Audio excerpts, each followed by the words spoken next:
आप जहाँ भी बैठते, खड़े होते और जो भी छूते हैं उसमें याददाश्त होती है और हर समय आदान प्रदान होता है। तो ये एक सचेत प्रक्रिया होनी चाहिए। अगर वो मजबूरी भरी प्रक्रिया है फिर आपको उसकी कीमत चुकानी पड़ेगी। ऐसा नहीं है कि ये पाप है वो पाप है। सवाल ये है कि जीवन में आपकी प्राथमिकता क्या है।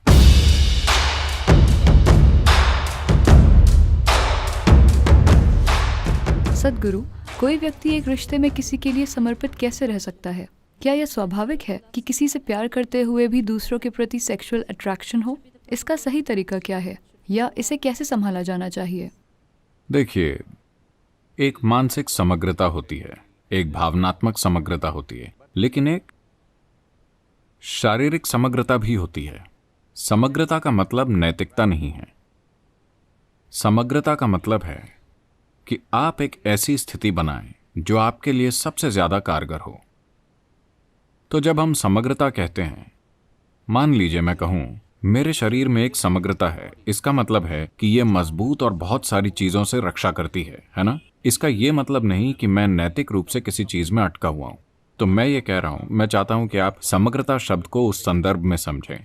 हम समग्रता की बात इस जीवन की मजबूती के संदर्भ में कर रहे हैं। तो अगर ये बात है, क्या यह सच है? क्या आपको याद है कि आपकी परदादी 10 पीढ़ियों पहले कैसी दिखती थी? क्या आपको याद है? नहीं, मगर आपकी नाक उनसे मिलती है, हाँ या ना? शरीर याद रखता है ना? शरीर 10 लाख साल पहले के आपके पूर्वजों को याद रखता है, हाँ या ना? तो आप जिसे मेरा शरीर कहते हैं वो याददाश्त का एक ढेर है, हाँ या ना? मेमोरी है या नहीं? देखिए, अब आप नेपाल से शिलोंग आए।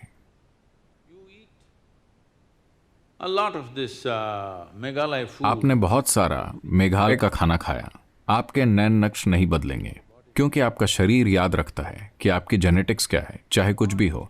या आप मान लीजिए गाय का भोजन या कुत्ते का भोजन खाना शुरू कर देते हैं, आपका शरीर कंफ्यूज होकर कुत्ता या गाय नहीं बन जाएगा क्योंकि इसमें विकास संबंधी याददाश्त है। आप चाहे जो भी करें ये कभी कंफ्यूज नहीं होता, है ना? आप सोचने लग जाएं मैं एक कुत्ता हूं और उसकी तरह भौंकने लगें, फिर भी शरीर नहीं बदलेगा, हाँ या नहीं? मन से आप कर सकते हैं, पर शरीर में याददाश्त बहुत गहराई में होती है।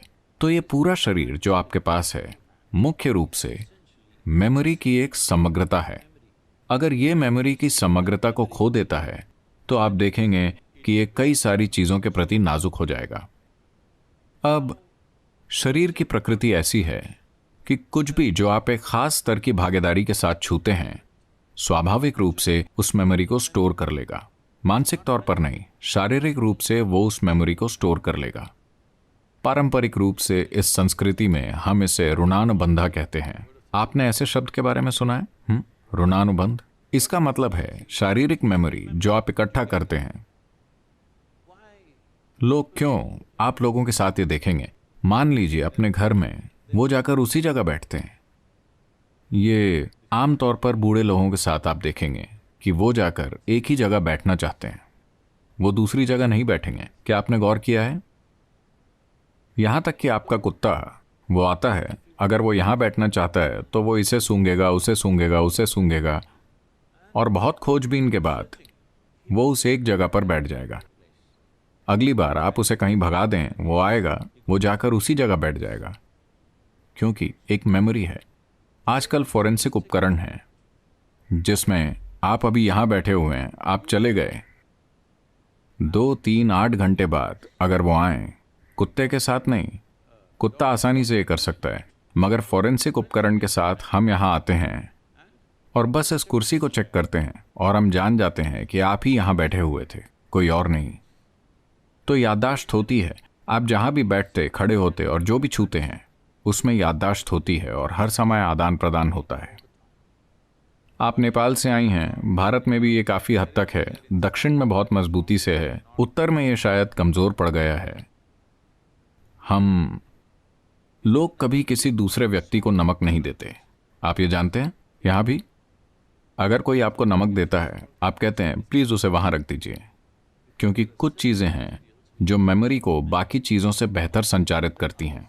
नमक, तिल, नींबू, इसी तरह अगर आप देते हैं, पारंपरिक लोग कहेंगे उसे वहां रख दो, मैं ले लूंगा। क्योंकि वो नहीं चाहते कि आपके साथ ऋणानुबंध विकसित हो। अब भारत में अगर आप लोगों की पुरानी पीढ़ी को देखें, अगर आप उनसे हाथ मिलाना चाहें, वो इस तरह करेंगे, क्योंकि वो आपके साथ ऋणानुबंध नहीं चाहते, क्योंकि इसका मकसद आपके शरीर की मेमोरी की समग्रता को इस तरह रखना है कि वो दूसरी चीजों के प्रति संवेदनशील ना हो, कि आप बहुत जुड़ा हुआ जीवन बन जाएं। अगर आप खुद को एक संभावना के लिए विकसित करना चाहते हैं तो आपको याददाश्त की समग्रता को बरकरार रखना होगा। ऋणानुबंध का मतलब यही है, आप अपनी शारीरिक मेमोरी को कम से कम रखते हैं। शारीरिक संबंध ऐसी चीज है जिसमें बड़ी मात्रा में मेमोरी एक से दूसरे में ली जाती है। तो हमेशा, इस समाज में नहीं बाकी हर कहीं, हमेशा से लोगों ने उस मेमोरी को कम से कम रखने के फायदे देखे। अगर आप उस मेमोरी को बहुत जटिल बना दें तो आप देखेंगे कि आराम से होना कुछ समय बाद बहुत मुश्किल हो जाएगा। सुख जरूर होगा मगर आपके जीवन में कोई खुशी नहीं होगी। आप लोगों पर ध्यान दे सकते हैं, मेरी बात पर विश्वास मत कीजिए। आप लोगों को ध्यान से देखिए, उन्हें सुख मिलेगा, वो हर समय खिलखिलाते रहेंगे, मगर आप उन्हें गौर से देखिए, उनके अंदर कोई खुशी नहीं है, सहजता नहीं है, क्योंकि सहजता ज्यादा मेमोरी की वजह से चली जाएगी। ऐसा सिर्फ सेक्सुअलिटी के साथ ही नहीं, कई और चीजें हैं जो आप इस तरह करते हैं। Right now you see this very much in the Western societies. अभी आप पश्चिमी समाजों में ये बहुत देखते हैं। जहां भी मैं जाता हूं, खासकर अमेरिका में, लोग आएंगे, सदगुरु मेरा हक कहाँ है? मैं कहता हूं वो आपके साथ होगा, वो मेरे पास क्यों होगा? ऐसा नहीं होता कि किसी खास पल आप किसी के करीब महसूस करते हैं तो आप उन्हें गले लगाते हैं। ऐसा है कि हर समय आपको लोगों को छूना है, क्योंकि आज के मनोवैज्ञानिक इन चीज़ों का विश्लेषण करके बता रहे हैं कि ऐसा इसलिए है क्योंकि बचपन में उनकी माँ और माता पिता ने उन्हें पर्याप्त नहीं छुआ। जब वो बड़े हो जाते हैं तो वो हर समय किसी न किसी को छूने के लिए तरसते रहते हैं। इन सभी चीज़ों का व्यक्ति के जीवन पर बहुत असर पड़ता है। कितना शारीरिक संपर्क हुआ जब बच्चा पैदा हुआ, ये तय करेगा कि वो बाद में कितने शारीरिक संपर्क की चाह करेंगे। और एक शिशु अपनी माँ से कितनी मेमोरी ग्रहण करता है उस समय, क्योंकि जब तक एक बच्चा 4.5 साल का नहीं हो जाता, कई रूपों में ऊर्जा की दृष्टि से वो एक अलग जीव नहीं है। वो अब भी माँ के शरीर से जुड़ा है। असल में अगर लोग प्रकृति के अनुसार चलें तो उस समय तक उन्हें माँ का दूध पीना चाहिए और 4.5 साल तक जुड़े रहना चाहिए। प्राकृतिक रूप से ऐसा ही था। तब ऊर्जा मैच्योर नहीं होती। उस समय अधिक से अधिक मेमोरी जो आप अपनी माँ से पाते हैं, ये और भी बेहतर होता है इसे मजबूत करने के लिए। मगर एक बार बच्चा बाहर जाने लगता है और एक अलग इंसान बन जाता है, जीवन खुद को व्यवस्थित करता है। लोग मेरे पास आकर कहते हैं, सदगुरु क्या आप मेरी बेटी को आशीर्वाद दे सकते हैं, क्या आप मेरे बेटे को आशीर्वाद दे सकते हैं? सबसे पहले मैं पूछता हूँ क्या उम्र है। अगर वो कहते हैं 15, 16, 18, ठीक है। अगर वो 21 से ऊपर होते हैं, मैं कहता हूँ नहीं, क्योंकि मेरा आपको आशीर्वाद देना, आशीर्वाद आपके बच्चे तक नहीं जाएगा। आप भावुक होकर सोच सकते हैं वो मेरा बच्चा है, मगर जहां तक जीवन का संबंध है वो पूरी तरह अलग हो चुका है। आमतौर पर जीवन की अवधि लगभग 84 साल या चंद्रमा के 1008 चक्रों के बराबर मानी जाती है। चंद्रमा के चक्र और हमारा शरीर सीधे सीधे जुड़े हैं, क्योंकि हमारी माँओं के शरीर चंद्रमा के चक्रों के तालमेल में थे, इसलिए हम पैदा हुए, वरना हम पैदा नहीं होते, है ना? हेलो? तो एक पूर्ण जीवन चंद्रमा के 1008 चक्रों के बराबर माना जाता है, जिसे लगभग 83 से 84 साल मानते हैं। तो अगर कोई 84 पार कर लेता है, उसे एक पूर्ण जीवन माना जाता है। इसमें पहली तिमाही ही एकमात्र समय है जब वो अपने माँ बाप से जुड़ा होता है। उसके बाद बच्चे को आगे बढ़ना चाहिए, क्योंकि ऊर्जा की दृष्टि से आप उन दोनों जीवन को जोड़ नहीं सकते। तो उसी समय लालसा होती है। अगर आपने अपने अंदर जरूरी समग्रता नहीं बनाई है तो दूसरे शरीर की चाह बढ़ जाती है।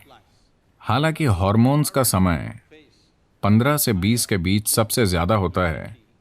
किसी के साथ जुड़ने की चाहत 21 साल की उम्र के बाद बढ़ती है, क्योंकि अनजाने में आप एक सैटेलाइट की तरह हैं जो मेन मदर से दूर हो गया। आप मदरबोर्ड से अलग हो गए। अब आप किसी चीज से जुड़ना चाहते हैं जब तक कि आपको थोड़ी समग्रता ना मिल जाए। इसीलिए 12 से 18 साल के बीच शरीर को मजबूत करने के लिए बहुत साधना करनी चाहिए।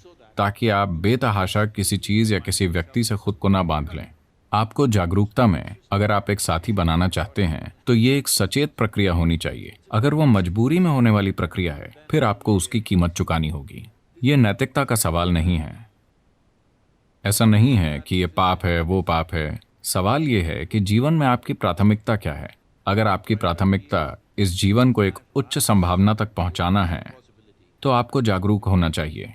अगर आप किसी तरह जीवन जीकर चले जाना चाहते हैं तो ठीक है।